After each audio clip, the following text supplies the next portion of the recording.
Kalau tidak mengerjakan salat tarawih dalam arti tidak ditunaikan, itu tidak baik. Karena sunnah itu sangat dianjurkan. Sangat dianjurkan. Pahalanya banyak. Tadi kami sudah sebutkan manfaatnya. Bahkan itu disebut oleh Quran sebagai paket pelengkap puasa. Quran surah kedua Al-Baqarah ayat 187. Posisi paling kanan, agak ke bawah. Itu ayat cukup panjang itu ya. Lihat ujung ayatnya. Tsumma atimmus siyama ilal lail. Kemudian sempurnakanlah puasa itu sampai dengan menunaikan ibadah malamnya. Ya.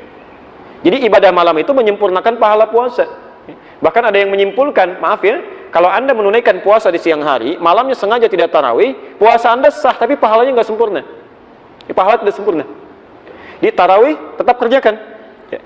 Mana yang paling utama? Apakah tarawih atau baca Quran? Paling utama itu tarawih. Karena saat Anda tarawih, Anda baca Quran juga. Anda baca Quran juga, imam baca, Anda ikut dapat pahala. Ya. Tapi kalau Anda baca Quran tidak mengerjakan sama sekali tarawih, Anda cuma baca Quran saja. Ya, tidak ada pahala yang lainnya.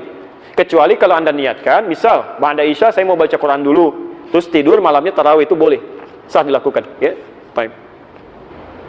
Ustaz, bagaimana hukum memakai siwak ketika berpuasa? Ini kaidah biasa, umum, termasuk amalan mustahab dengan catatan, ya. Bahkan Nabi menyampaikan dalam hal ini, laula an asyqa ala ummati la amartuhum bisiwak. Ya, inda kulli shalah. Dalam pembahasan ini Anda bisa lihat di halaman mustahab Kitabus Syam, ya, karangan At-Tarablusi di halaman ke-28. Tentang bab ini di halaman ke-29 paling bawah, nomor 4. Ya. Kitabnya As-Syam. Warnanya putih. Baik ya. Nah, kata Nabi, kalaulah tidak memberatkan kepada umatku, tentu aku akan perintahkan umatku untuk bersiwak setiap kali dia akan salat. Kata para ulama, di siang Ramadan justru dianjurkan amalan mustahab, ya. Jadi amalan-amalan puasa itu, maaf kalau saya agak cepat, ada yang amalan mujawaz yang dibolehkan, jaizatus syam, ada yang makruhatus syam, makruh dilakukan, ya. Kalau yang boleh itu artinya nggak ada pahala, nggak ada dosa, bisa dilakukan saja, ya. Seperti misalnya kumur-kumur saat wudu, ya. Kemudian saat di luar wudu tapi situasi panas luar biasa, ingin kumur-kumur boleh, ya. Tapi kalau menyengaja kumur-kumur nggak ada alasan, itu makruh hukumnya. Ya, khawatir nanti sebagian air bisa tertelan, ya. Lak, tiba-tiba ada yang masuk gitu, ya. Itu kan masalah, ya. Time. Termasuk suntik ini, kalau suntik untuk obat itu jaiz, boleh, ya. Bukan untuk menambah energi, ya. Bisa suntik vitamin C atau lain, itu bukan. Jadi ada penyakit yang memang harus disuntik, ada insulin, ada macam-macam misalkan, harus diberikan, itu boleh, tidak membatalkan puasa, ya.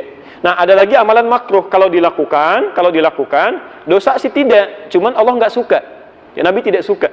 Ya, semacam misalnya, maaf, yang masak-masak kebanyakan cium bau masakan, ya, atau banyak mencoba apakah asin atau manis, ya, atau melembutkan makanan untuk baik dengan cara dimasukkan ke mulut, itu makruh masuknya. Nah, ada amalan mustahab. Mustahab itu yang sangat dianjurkan, berpahala bila dikerjakan, tapi tidak mengandung dosa bila tertinggalkan. Di antaranya bersiwak. Ya. Siwak itu artinya sikat gigi, ya, bersikat gigi. Ya, jadi kayu itu bukan siwak namanya. Kalau kayunya disebut dengan udul arak, ya, kayu digunakan untuk bersiwak, ya. Jadi Anda boleh menggunakan itu, boleh menggunakan sikat gigi, tapi yang dianjurkan jangan gunakan pasta-pasta yang sekiranya bisa mengumpulkan ludah, ya. Jadi kalau misalnya Anda gunakan pasta gigi, ya, ludahnya misalnya terlalu banyak terkumpul atau diduga sebagian tersisa akan tertelan, itu makruh hukumnya, makruh, ya. Baik. Ustaz, saya pernah mendengar kalau kita sesama manusia meminta maaf hanya ketika melakukan kesalahan saja, mohon ampunan, minta maaf, hakikatnya hanya kepada Allah, ya. Tobat nasuha dan berniat untuk tidak mengulanginya. Apakah bulan Ramadan ini dijadikan untuk meminta maaf kepada sesama manusia, itu diperbolehkan atau bagaimana? Maaf itu bukan hanya Ramadan, setiap waktu, ya. Kita keluarkan dalilnya. Quran surah ketiga Ali Imran ayat 133 sampai 134. Posisi di mushaf standar paling kanan sebelah atas, ya. Saya bacakan ayatnya. Wasari'u ila maghfiratin min rabbikum wa jannatin 'arduha as-samawati wal ardu u'iddat lil muttaqin. Wasari'u, dan bergegaslah. Ya, segerakan, jangan tunda. Bergegaslah. Ya. Jadi ada sara'a, ada sa'a, itu beda. Ya. Misal Quran surah ke-62 Jumu'ah ayat Al-Jumu'ah ayat ke-9, paling kiri sebelah atas. Ya ayyuhalladzina amanu idza nudiya lis-salati min yaumil jumu'ati fas'au. Ya. Di situ fas'au diterjemahkan apa? Bersegeralah, ya. Jika disuruh untuk menunaikan salat Jumat, bersegeralah, bergegaslah.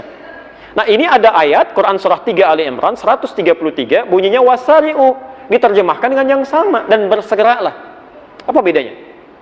Kalau fas'au dalam konteks Jumat, itu artinya bersegera tapi dengan persiapan.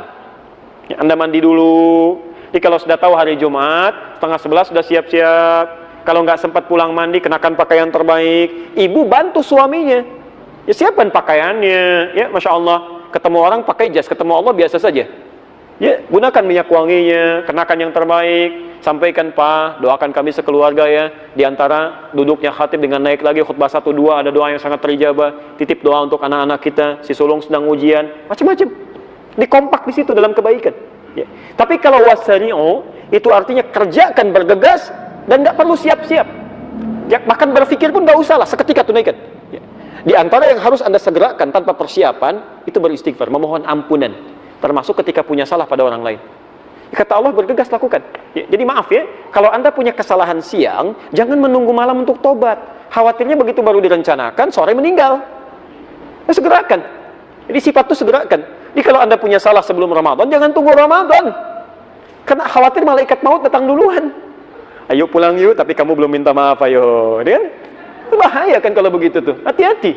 Ya, jadi nggak usah tunggu Ramadan. Nah kalau sekarang Anda sadar saat di Ramadan punya salah pada orang, segera minta maaf sekarang. Segera. Ya. Bukankah di situ disebutkan, ya wa jannatin arduhas samawati wal ardu uiddatil muttaqin. Ada orang yang seringkali memohon ampunan kepada Allah, mengevaluasi dirinya, kemudian dia bisa masuk surga seluas langit dan bumi. Ya. Ada seorang sahabat hidup di zaman Nabi. Di hadis riwayat di Musannaf Abdul Razzaq, riwayat Imam Malik, nomor hadis 20.559. Ya. Kalau Anda punya kitabnya, jilid yang ke-11, halaman 187 dari Anas bin Malik. Mungkin di cetakan yang lain bisa berbeda ya. Ini yang kami temukan. Saya bacakan hadisnya ya. Satu kali Nabi SAW sedang duduk bersama sahabat di Masjid An-Nabawi ya. Tiba-tiba beliau berkata begini, kata Anas bin Malik, fa idza yaqul, tiba-tiba berkata, sayatlu' alaikumul ana min hadzal fajj rajulun min ahlil jannah. Akan nampak pada kita, pada kalian sekarang di pintu yang ini seorang lelaki ahli surga. Fa idza rajulun min ansarin, tiba-tiba yang masuk seorang lelaki kalangan Ansar. Tantathifu lihiyatuhu min atharil wudu, janggutnya masih basah dengan air wudu. Tangan kirinya pegang sandal, masuk mengucapkan salam. 3 kali diulang-ulang, 3 hari berturut-turut orang itu saja yang masuk. Abdullah bin Amr bin As tiba-tiba mengikuti orang itu, menginap di rumahnya sampai 3 malam. Disaksikan malam pertama tahajudnya biasa saja, tidak bangun dia, tidak serajin yang lain. Bacaan Qurannya tidak sebaik Abdullah bin Mas'ud. Ya, besoknya hari ketiga dia tidak puasa, tidak seperti yang lain. Ya. Ketika akan ditinggalkan bertanya, Anda sih punya amalan apa? Sampai disanjung oleh Nabi, ya, sebagai ahli surga. Lihat dengan tawadhunya orang ini berkata, ma illa kama ra'ait. Saya tidak punya amalan istimewa kecuali seperti yang Anda lihat. Illa, kecuali saya hanya membiasakan sebelum saya tidur di malam hari, saya biasakan memohon kepada Allah untuk menghilangkan sifat iri hati dalam diri saya pada nikmat yang Allah berikan pada orang lain dan memaafkan kesalahan orang yang punya salah pada saya. Anda bisa bayangkan ya, ibadah biasa saja, tapi sholat juga, puasa, cuma nggak terlalu sering, hanya punya keistimewaan menghilangkan sifat iri hati pada orang dan memaafkan kesalahan orang. Kata Nabi, ahli surga itu, ahli surga ya. Maka coba kita cek sampai hari ini ya, kira-kira jangan-jangan ibadah ritualnya rajin, sholatnya bagus, puasanya Masya Allah, tapi dengan orang tua belum baik, dengan tetangga belum baik, bahkan di rumah belum baik, kan ada celah pada orang lain, ada kata-kata yang belum dengan kelembutan, kan tidak masuk akal. Orang sholat semakin jadi keras ya, lisannya semakin kacau, itu tidak bagus ya. Orang ibadah itu pasti lebih lembut, lebih baik, tipikalnya baik ya. Coba dicek, jangan-jangan kita diberikan kesempatan untuk mengevaluasi itu. Makanya kalimat Qur'annya la'allakum tattaqun. Ingat, ini saya berikan satu informasi ya. Kalimat takwanya ini diungkapkan dengan kata tattaqun, terulang sebanyak 19 kali di Quran ya. Semoga dengan puasa itu orang-orang puasa bisa takwa. Takwa itu semua kalimatnya terulang 115 kali di Quran, umumnya terbagi 2. Satu berbentuk ibadah ritual ya. Al-Baqarah ayat 2 sampai dengan 4 itu. Dzalikal kitabul la raiba fihi hudal lil muttaqin. Apa amalannya muttaqin itu? Alladzina bil ghaib wa yuqimunas shalah wa mimma razaqnahum yunfiqun walladzina yu'minuna bima unzila ilaik ya wa ma unzila min qablik wa bil akhirati hum yuqinun. Rajin salat, rajin baca Quran, rajin infak. Jadi kita saat puasa dilatih itu. Baik, yang kedua, takwa kedua itu bentuknya itu hubungan muamalah, hubungan sosial, hablum minan nas. Tadi yang saya jabarkan di Ali Imran 133 sampai 134. Ini dua yang dilatih. Makanya saat kita puasa, kita diminta oleh Allah melalui hadis qudsi di lisan Nabi, yatruku ta'amahu wa syahwatahu, kata Nabi, fala yarfuth wa la yajhal, jangan mencela orang, jangan berkata kotor, tahan nafsu, jangan diprovokasi, gitu kan? Tahan ini. Nah, yang paling menarik, siapa yang berhasil puasanya? Kata Quran, tattaqun. Tattaqun itu bentuk fi'il mudhari. Kalau dalam bahasa Inggris punya 3 makna, ya present, continuous, dan future. Di present, ketika dia puasa, ya, ada orang yang rajin puasa, rajin sholat, rajin baca Quran, rajin infak, rajin ngasih orang bukaan, takjil, yang rajin ngasih sedekah macam-macam saat puasa. Tapi apakah berhasil puasanya? Belum tentu. Belum tentu. Allah ingin melihat, continuous gak? Continue gak? Besoknya bagaimana? Jangan-jangan malam pertama penuh, selanjutnya mulai turun, mulai turun, mulai turun. Kata orang ada kemajuan, sapnya maju, sapnya maju, sapnya maju. Okay? Arti ada yang tidak sempurna. Baik, tidak sempurna. Termasuk future, setelah Ramadan. Jadi kalau Anda ingin mengukur kesempurnaan ibadah puasa, nanti setelah Ramadan, bukan sekarang. Kalau sekarang yang lain juga bisa ikutan. Yang gak pernah ke masjid, bisa ke masjid. Yang tidak baca Quran, jarang baca Quran, bisa, Masya Allah, bisa khatam itu. Ya, bisa 1 juz per malam. Nanti setelah Ramadan, kelihatan gak? Makanya tattaqun. Dan Allah bisa menutup ayat ini langsung dengan mengatakan, kama kutiba 'alal ladzina min qablikum tattaqun, bisa begitu. Tapi ternyata diawali dengan kata la'allakum, terulang 68 kali dalam Al-Quran. La'allakum itu harfu taraji, huruf yang menunjukkan pada harapan yang bisa diraih hanya dengan kesungguhan. Artinya seakan-akan Allah memberi kesan tidak semua orang puasa bisa takwa, kecuali yang serius, yang sungguh-sungguh. Maka ada tersisa hamparan waktu bagi kita untuk serius, yang meningkatkan ibadah kita di bulan ini. Barangkali ini kesempatan terakhir kita untuk puasa. Kita tidak pernah tahu kapan kita pulang. Katalah maksimalkan.